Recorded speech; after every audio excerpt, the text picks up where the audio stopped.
Chers amis, bienvenue dans une nouvelle exploration captivante des récits bibliques sur notre chaîne Histoire de la Bible. Aujourd'hui, nous plongeons dans le fascinant récit d'Ismaël, souvent appelé « le fils oublié » d'Abraham. Cette histoire est un mélange complexe de luttes humaines, de promesses divines et de la grâce inébranlable de Dieu.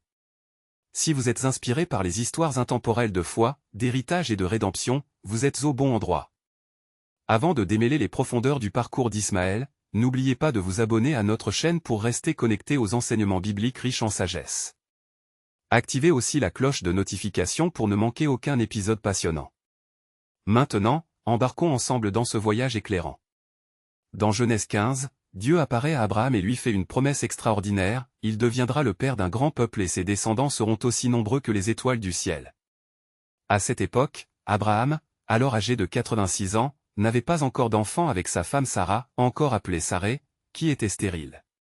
Face à cette promesse divine, Abraham et Sarah se demandent comment elle pourrait se réaliser. En Genèse 16, Sarah, désespérée par son incapacité à concevoir, propose à Abraham d'avoir un enfant avec sa servante égyptienne, Agar. Elle dit, « Voici ma servante Agar, va vers elle afin que je puisse avoir un enfant par elle. » C'était une coutume courante dans l'Antiquité, où une femme stérile offrait souvent une servante à son mari pour porter un héritier en son nom. Tous les enfants issus de cette union étaient légalement considérés comme appartenant à l'épouse principale, une pratique qui pourrait être vue aujourd'hui comme une forme primitive de maternité de substitution. Cependant, cette décision, bien qu'apparemment judicieuse, allait causer plus de problèmes qu'elle n'en résoudrait. Lorsqu'Agar conçut un enfant avec Abraham, elle commença à mépriser Sarah, peut-être parce qu'elle se sentait supérieure en tant que mère porteuse. Sarah, blessée et furieuse, se tourna vers Abraham pour chercher justice. Comme le dit Genèse 16, 4-5, quand Agar vit qu'elle avait conçu, elle regarda sa maîtresse avec mépris. Alors Sarah dit à Abraham, « C'est à cause de toi que j'ai été humiliée. J'ai donné ma servante entre tes bras, et maintenant qu'elle sait qu'elle est enceinte, je suis méprisée à ses yeux.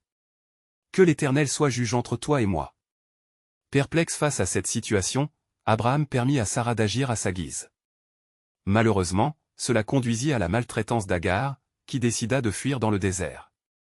C'est là qu'un ange du Seigneur apparut à Agar près d'une source et lui ordonna de retourner auprès d'Abraham et Sarah. L'ange lui fit également une promesse extraordinaire, son fils serait le père d'une grande nation. Ce fils, né plus tard, fut nommé Ismaël, dont le nom signifie « Dieu entend », car Dieu avait entendu la détresse d'Agar. Quelques années plus tard, lorsqu'Abraham atteignit l'âge de 99 ans, Dieu établit une alliance solennelle avec lui, exigeant la circoncision de tous les mâles de sa maison, y compris Ismaël, alors âgé de 13 ans. Cette alliance confirmait la promesse divine selon laquelle Abraham deviendrait le père de nombreuses nations. Mais cette même année, Sarah donna naissance à un fils, Isaac, qui devint l'héritier légitime de l'alliance divine. L'arrivée d'Isaac accentua les tensions entre Sarah et Agar. En Genèse 21, après qu'Ismaël eut ri ou moqué Isaac lors d'une fête, Sarah insista pour qu'Abraham renvoie Agar et Ismaël. Bien qu'attristé, Abraham obéit après que Dieu l'eut rassuré en disant « Ne sois pas contristé à cause de l'enfant et de ta servante. Écoute Sarah en tout ce qu'elle te dira, car c'est par Isaac que ton nom sera perpétué. Mais je ferai aussi d'Ismaël une grande nation, car il est aussi ta descendance. » Dieu guida ensuite Agar et Ismaël dans le désert, leur fournissant de l'eau miraculeusement lorsque leurs provisions furent épuisées. La promesse divine concernant Ismaël se réalisa pleinement, il devint le père d'une grande nation, et ses descendants sont traditionnellement associés aux tribus arabes. Ainsi, l'histoire d'Ismaël est une leçon puissante sur la providence divine, les défis humains et la fidélité de Dieu envers ceux qui sont souvent marginalisés. Malgré les conflits et les souffrances, Dieu resta fidèle à sa parole envers Ismaël, démontrant que personne n'est jamais oublié par sa grâce infinie. Profil. Dans la Genèse, le récit d'Ismaël commence par une promesse divine. Lorsqu'Agar, la servante d'Agar, fuit devant les mauvais traitements d'Agar, l'Éternel lui apparaît et lui annonce que son fils à naître sera appelé Ismaël, ce qui signifie « Dieu a entendu ». En effet, le Seigneur avait entendu la détresse de Agar, Genèse 16:11. Ce nom porte en lui une profonde signification, il rappelle que Dieu voit et répond aux souffrances humaines. Cependant, les tensions entre Sarah et Agar atteignent leur apogée après la naissance et le sevrage d'Isaac. Sarah, profondément troublée, demande à Abraham de renvoyer Agar et son fils Ismaël. Abraham, bien qu'attaché à Ismaël qu'il considérait comme son héritier avant la naissance d'Isaac, finit par obéir à Dieu qui lui ordonne de suivre la requête de Sarah. Cette décision semble contredire les normes sociales de l'époque, car les enfants des servantes pouvaient être déchus de certains droits mais rarement bannis sans raison valable. Abraham n'agit donc qu'en réponse directe à une injonction divine, Genèse 21, 1-34. Sarah justifie sa demande en accusant Ismaël de railler Isaac, bien que le texte original laisse la possibilité que cela puisse simplement désigner un jeu innocent entre enfants. Quoi qu'il en soit, la présence même d'Ismaël est perçue comme une menace pour l'héritage spirituel d'Isaac, choisi pour être l'héritier principal de la promesse divine. Malgré ces événements, Ismaël ne fut pas abandonné par Dieu. Il reçut également des bénédictions matérielles d'Abraham, comme mentionné dans la Genèse 25. Ses descendants devinrent nombreux et formèrent 12 tribus semi-nomades vivant dans le désert du Sud. Ces tribus, appelées Ismaélites dans la Bible, jouèrent un rôle important dans l'histoire ancienne. La longévité d'Ismaël, qui vécut jusqu'à l'âge de 137 ans, est soulignée dans la Genèse 25, 17. Selon la tradition musulmane, sa tombe se trouve près de la Kaaba à la Mecque. L'histoire d'Ismaël transcende également le cadre de l'Ancien Testament. Dans le Nouveau Testament, l'apôtre Paul utilise Ismaël comme figure allégorique dans sa lettre aux Galates, Galates 4, 21-31.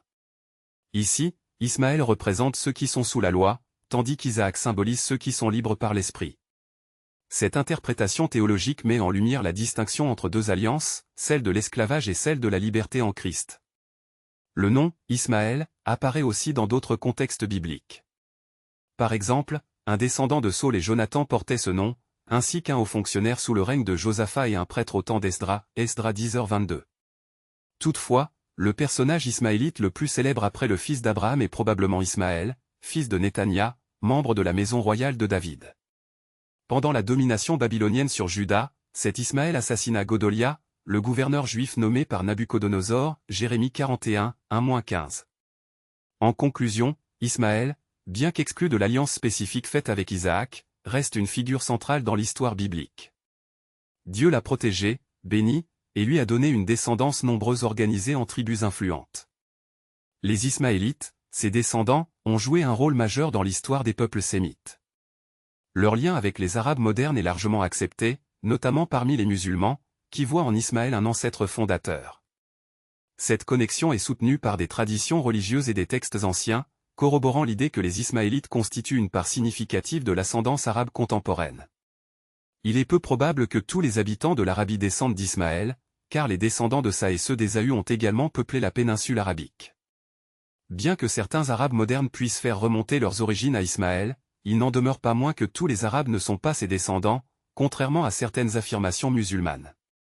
La Bible nous enseigne que Dieu a fait d'Ismaël une grande nation, et ses descendants peuvent bénéficier des bénédictions d'Abraham en plaçant leur foi en Jésus-Christ pour le salut.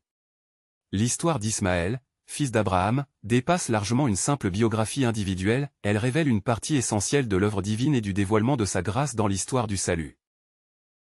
Ismaël symbolise la naissance naturelle, issue de l'union féconde entre Abraham et Agar, tandis qu'Isaac représente la naissance surnaturelle, où Dieu manifesta son immense pouvoir en permettant à une femme stérile de 90 ans de concevoir un enfant. L'apôtre Paul utilise l'histoire biblique d'Agar et de Sarah pour illustrer une vérité spirituelle fondamentale liée à notre salut.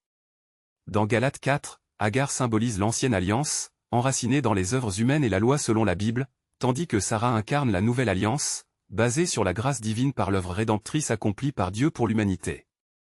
Dans l'analogie de Paul, les croyants en Christ sont comme l'enfant né de Sarah, libre, né de l'Esprit. Comme il est écrit, mais, comme alors celui qui était né selon la chair persécutait celui qui était né selon l'Esprit, il en est de même maintenant. Mais que dit l'Écriture ? Renvoie la servante et son fils, car le fils de la servante ne sera pas héritier avec le fils de la femme libre.